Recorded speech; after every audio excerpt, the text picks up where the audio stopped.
Pengolahan air untuk mencegah terjadinya korosi dan deposit kerak yang sangat menggantung pada sistem, maka air baku perlu diolah terlebih dahulu, yaitu dengan cara pengolahan air baik eksternal water treatment, kemudian air yang masuk diolah dengan sistem internal water treatment. External water treatment pada dasarnya pengolahan air di pembangkit didasarkan pada sumber air bakunya. 1.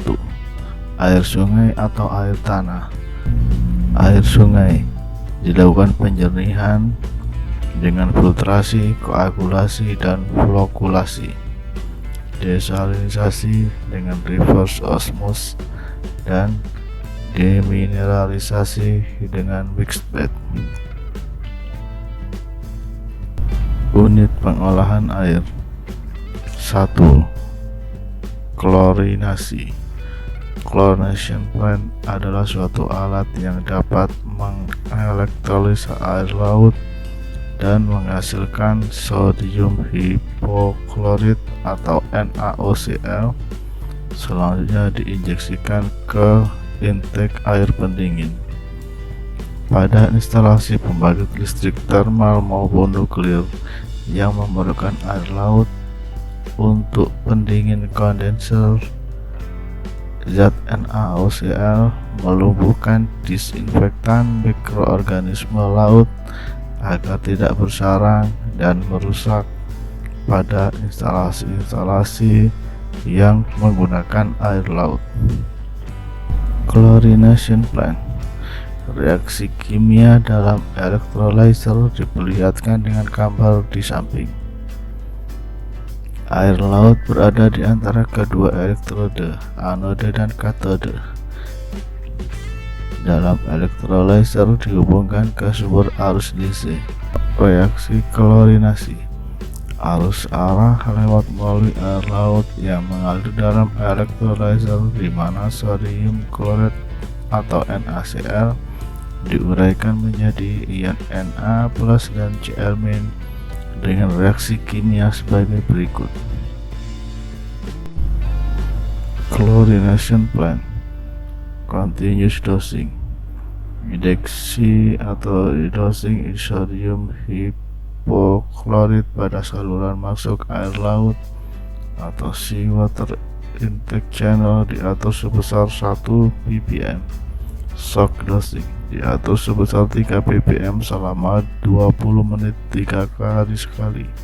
Shock dosing bertujuan mengganggu kekebalan biota laut terhadap dosing sodium hipoklorit sebesar 1 ppm, sehingga diharapkan dengan shock dosing ini biota-biota laut yang telah beradaptasi dengan injeksi NaOCl sebesar 1 ppm dapat dilumpuhkan. Filtrasi atau penyaringan. Ada beberapa macam saringan untuk menjernihkan air dari partikel-partikel yang tersuspensi dan terendap. Antara lain, yang sering dipakai adalah sand filter atau saringan pasir dan carbon filter atau saringan karbon. Kelebihan carbon filter adalah dapat menyerap warna, bau, dan koloid. Bila pasir atau koral sudah jenuh, perlu di backwash, sehingga untuk carbon filter perlu pula dialiri steam untuk mengembangkan pori-pori yang berfungsi penyerap.